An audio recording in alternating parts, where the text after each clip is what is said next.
So this video is going to go back to back with one of the previous ones I did there, where you see me pulling the bearing assembly off of the axle on a 1970 Dodge Monaco.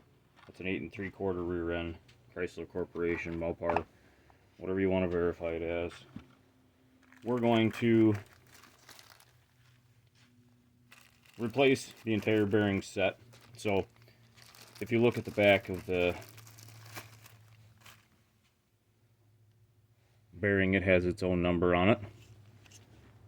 The race itself has its own number, and the retaining collar that goes with this set has a number on there as well. Okay, so when you're doing this, you can buy the individual parts pieces. If you're listed under Timken, they're listed as a set. You have to look yours up according to what your product or your project is. But this one, yeah, they consider it a set 7, and you see it comes with all those 3 numbers. So those 3 parts will be in there. I really like the Timken bearings and stuff, made in USA. I've used other bearings and stuff for other applications. This particular one, since it will be a low maintenance item, meaning that I won't be taking the axles in and out very often to re-grease bearings and things like that, I want a quality bearing for a long run time. So if this were a regular, like, front rotor or something like that, that just had a wheel bearing, I just had to take dust cap and nut and things off like that, I would consider using other ones. But for this instance, I'm putting back in what the OEM stuff had back in there and going with this. So I've taken these out, I've just wiped them off. They do have a rust inhibitor kind of oil and stuff on them.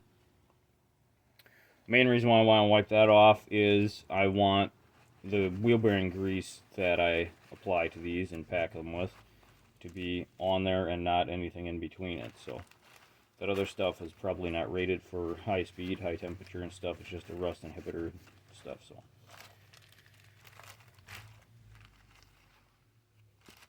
the bearing grease that I've gone with is the Lucas extra heavy duty green grease.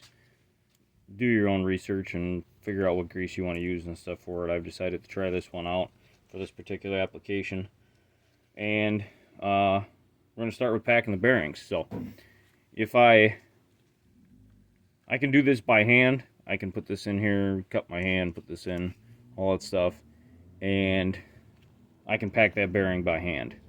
Used to do that years ago. 20 years ago I bought this packer. This one is a Easy Squeeze by I think this one's a Blue Point one. They make tons of other ones and stuff now. This particular one I've had for 20 years. They basically, I learned about them 20 years ago, and this was the particular brand that was sold off the tool truck. So they're relatively inexpensive. I'd recommend getting them. It's going to pay for itself just in the first set of bearings you do. So you'll fill this up with grease, pack it in there. I just had it in a tube, regular tube. Here's one here. Just because the parts store didn't have, this isn't the grease that's in there, but just because the parts store didn't have the tub of it, I ended up getting just a tube that goes in your grease gun and putting that in there. So fill that up, and you're going to put your bearing in there. Obviously read the instructions for whatever bearing packer you have for assembly and how it operates.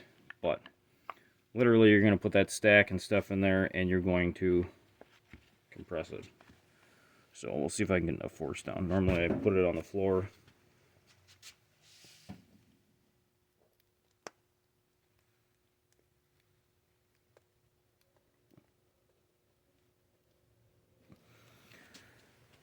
Alright.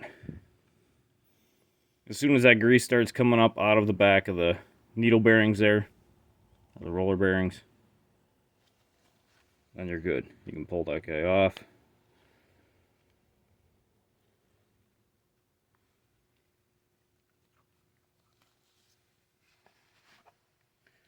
And then what you're going to do And I always wear gloves during this, just because this is pretty messy. It takes a lot to get it off your hands. And when I'm done with this, I can literally either wipe the gloves off, reuse them, or I could just throw them away. And my hands are already clean. I can get back to work right away. It's a lot more efficient to wear gloves than it is to wipe your hands off somewhere. So basically what I'm doing is I'm just taking the grease that's in the center of this, on the inner race there, and rolling these around, just working it in to the bearing. What I like to do is make sure that I press it all in the backside. I basically want an entire seal on both ends of this. I have grease packed in all of it. So I'm just going to leave it kind of heavy on there. I'm going to take all this excess out of the inner race because this gets pressed onto the axle.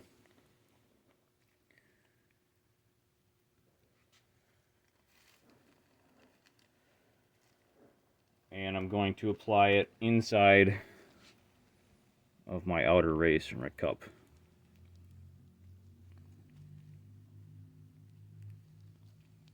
When you go to assemble this, so this will apply to all packing, basically every bearing. When you go to assemble this particular one, this is what I'm doing. I'll show you how to use, how I press them and stuff in there. But basically, I'm just gonna stack those two together. Normally, this race would get pressed into a housing first. This assembly gets pressed together, so I'll show you how that goes in mine. Obviously, look up your particular application for the proper orientation of your assembly. This ring here, you don't need to, I'm just applying grease to the outside of it, just a real thin layer of it. Basically any moisture, rust, or anything. This particular axle is on, it's a rear axle, so it's on, it has gear oil that lubricates the center section of gears and carrier bearings and pinion bearings and all that stuff in there. But this particular axle is set up with an inner seal that separates these bearings from the gear lube. So that's why I'm packing it in grease, because these do not get lubricated by the actual gear oil. So you want to make sure you know that from your particular rear end setup. Okay.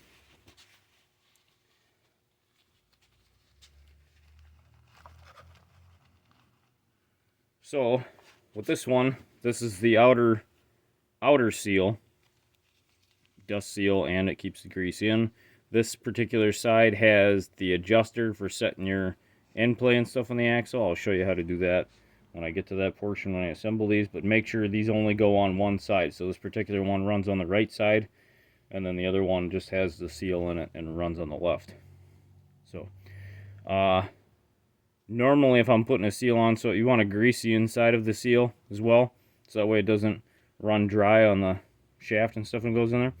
This one, I'll show you why I'm packing this. So I'm basically going to pack the back of this seal with grease, and basically just for this application. Normally I don't do this on anything else, but when this gets put up against the bearing, there's really no way to add any more grease or anything. You just have what's in the bearing itself.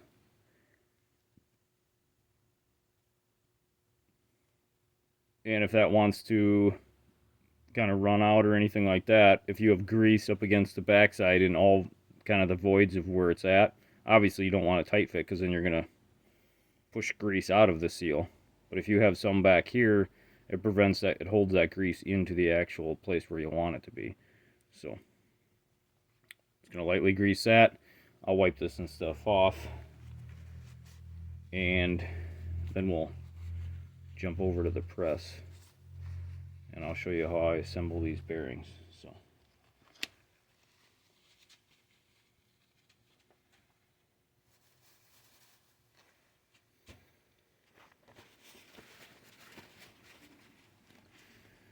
this is the seal. I guess I'll mention this. This is the particular seal that I used. I think they did have a Timken one or something, but they only had one in stock or something like that. But That is the seal in this outer ring out here. And then there's an inner seal as well that goes in there, which will have to be assembled into the axle tube itself. You can look up how to put the seal and stuff in. You can either use a hammer or a seal installer. I end up using a seal bearing cup installer that covers the whole surface, and then you tap it down in there, and it gets it in nice and straight. So, all right, we'll jump over to the press here.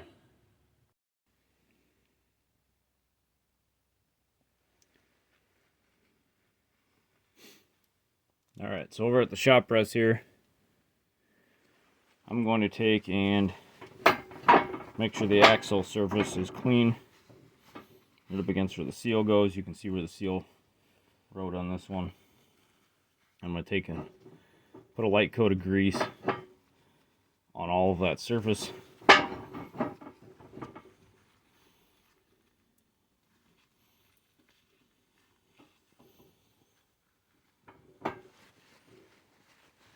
If you don't have a shop press, you can find somebody that either has one, use one, or they're really not that much. So you can get pretty cheap ones that are affordable.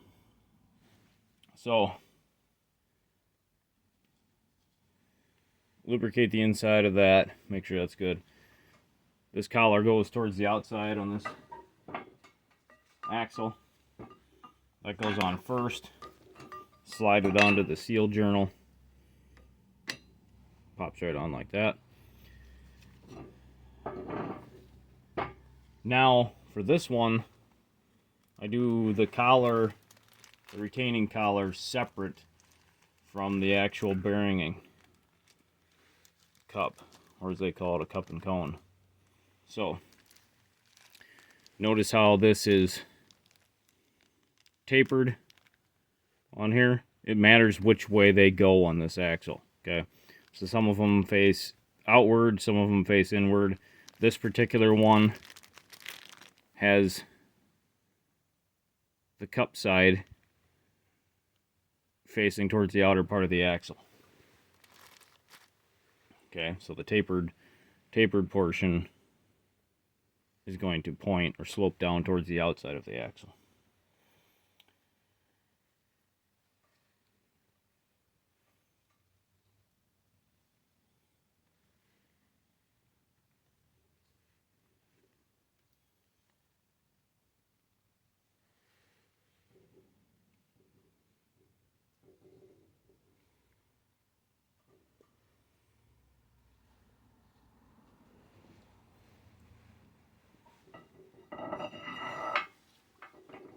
I'm going to slide my whole assembly with the outer race and the bearing and everything right onto the axle shaft, and then if you look in, you can either get some sort of collar thing, you can press this right off the bearing, you can get some sort of piece of pipe or something like that to do it. This is one of the old bearing races, the old axle bearing races, the inner one. And if you look up my other video on how to make a pinion bearing or pinion setup bearing, you can find a video to how I ground the inside of this so it's no longer a press fit. So I use this for pressing on the axle things there. So I'll slide that up with the wide flange down. It will be down in the press, so it should look like this. The reason why it's down in the press, so I have a wider press area on these actual press plates. Otherwise it doesn't matter which way it goes against the bearing. Okay.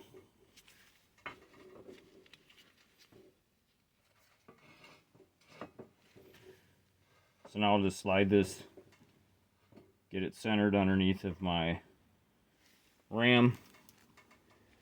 And then on this particular one, I just have a piece that sits up on top there. It's just an old gear blank, but you can kind of see. I'll show you. Since that axle part is not, you can get a flat piece of steel or something like that, but I just set that up on there like that, so the ram has something to go up against. It's flat.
There she is.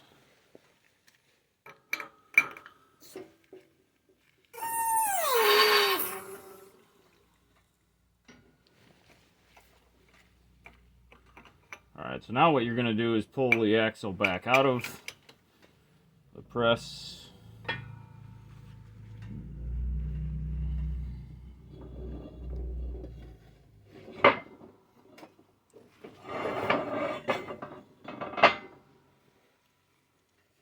Remove this collar and see how that slides off real nice.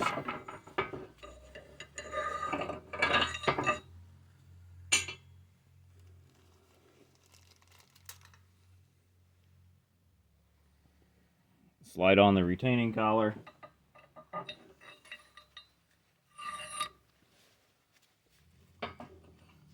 Back on the press collar. And we'll press that on the exact same way we just did the bearings.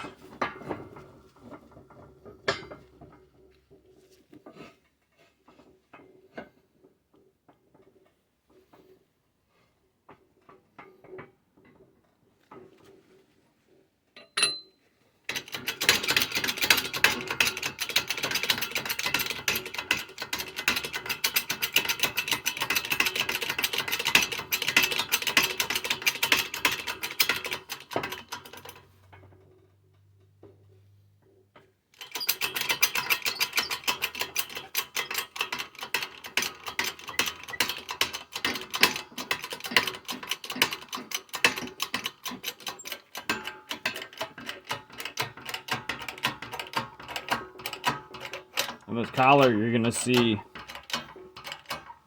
even more tension and resistance than what you had from the bearing. That's normal.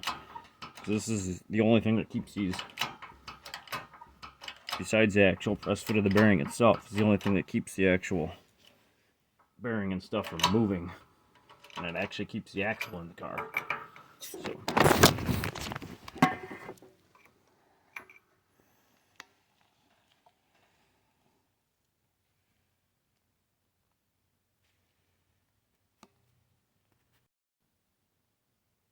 Alright, there it is, all fully assembled on that. I'll do another video and stuff when I go to install the axles and set up the end play and stuff on them, but that's it for this one. Thanks for watching.